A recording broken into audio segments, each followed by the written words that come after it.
নমস্কার বন্ধুরা। সামনে ডেটা এন্ট্রি এক্সাম আর WBSSC ক্লার্ক পরীক্ষা, আর তার জন্য কম্পিউটার কিন্তু একটা দারুণ গুরুত্বপূর্ণ বিষয়।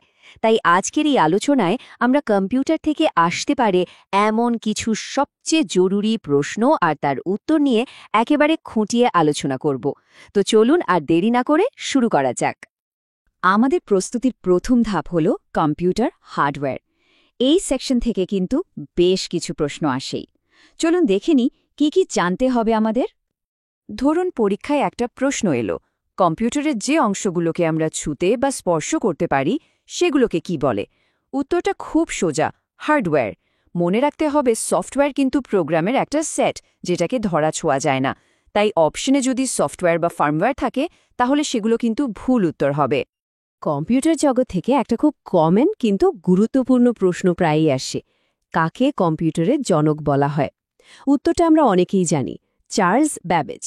তার বানানো অ্যানালিটিক্যাল ইঞ্জিনকেই কিন্তু আধুনিক কম্পিউটারের পূর্বসূরি ধরা হয়।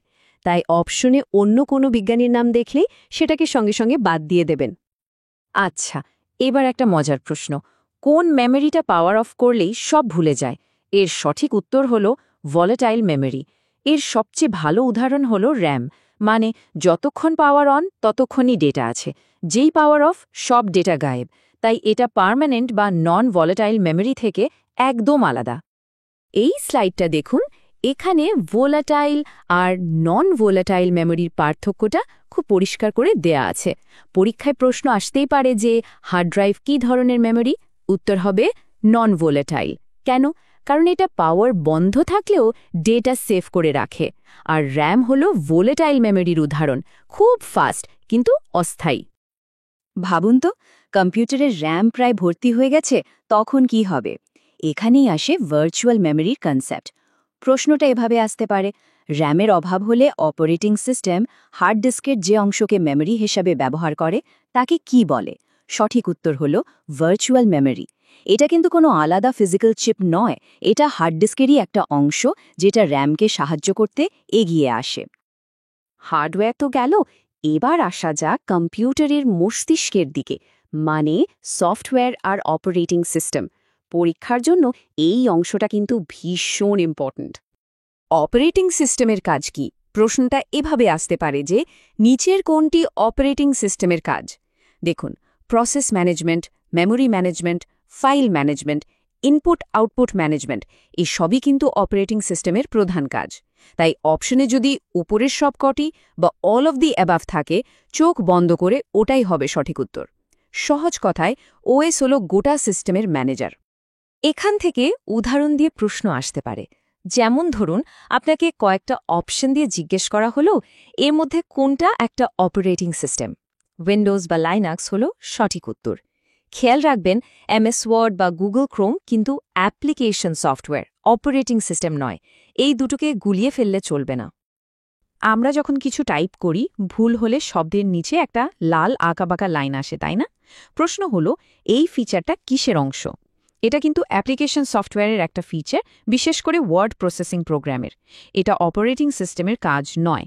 পরীক্ষার সময়ে এই ছোট ছোট বিষয়গুলোই কিন্তু কনফিউশন তৈরি করে, তাই ধারণাটা পরিষ্কার রাখা দরকার। এবার অপারেটিং সিস্টেমের ইউজার টাইপ নিয়ে কথা বলা যাক। প্রশ্ন আসতে পারে, ইউনিক্স কী ধরনের অপারেটিং সিস্টেম? এই স্লাইডটা দেখলেই উত্তরটা পরিষ্কার, এটা একটা মাল্টি ইউজার ওএস, মানে একই সময়ে একাধিক ইউজার এটাতে কাজ করতে পারে। অন্যদিকে MS-DOS হল সিঙ্গল ইউজার অপারেটিং সিস্টেমের একটা ক্লাসিক উদাহরণ। আচ্ছা, Ctrl+Alt+Del চেপে কম্পিউটার রিস্টার্ট করার প্রক্রিয়াটাকে কি বলে, যখন পাওয়ারটা পুরোপুরি বন্ধ করা হয় না? এর সঠিক উত্তর হল ওয়ার্ম বুটিং। আর যদি আমরা পাওয়ার বাটন অফ করে আবার অন করি, সেটাকে বলে কোল্ড বুটিং। এই দুটো টার্মের পার্থক্যটা মনে রাখাটা কিন্তু জরুরি। এবার আমরা আলোচনা করব নেটওয়ার্কিং নিয়ে।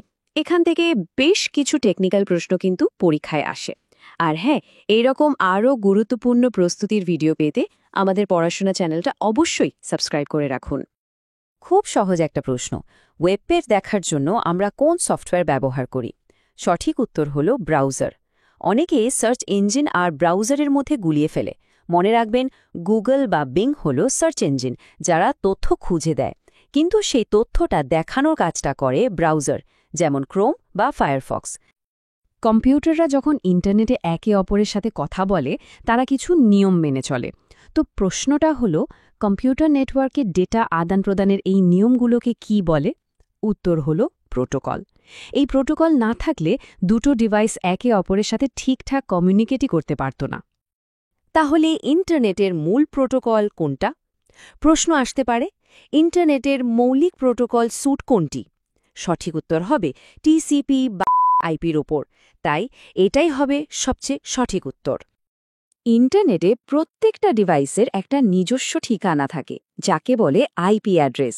পরীক্ষায় অনেক সময় একটা আইপি অ্যাড্রেস দিয়ে তার ক্লাস জিজ্ঞেস করে। যেমন ধরুন 135.0.10.27, এটা কোন ক্লাসের? মনে রাখবেন, ক্লাস বি এর রেঞ্জ হল 128 থেকে 191। যেহেতু এখানে প্রথম সংখ্যাটা 135, তাই এটা ক্লাস বি এর অন্তর্গত। ক্লাস এ 1 to 126 বা ক্লাস সি 192 to 223 কিন্তু ভুল উত্তর হবে।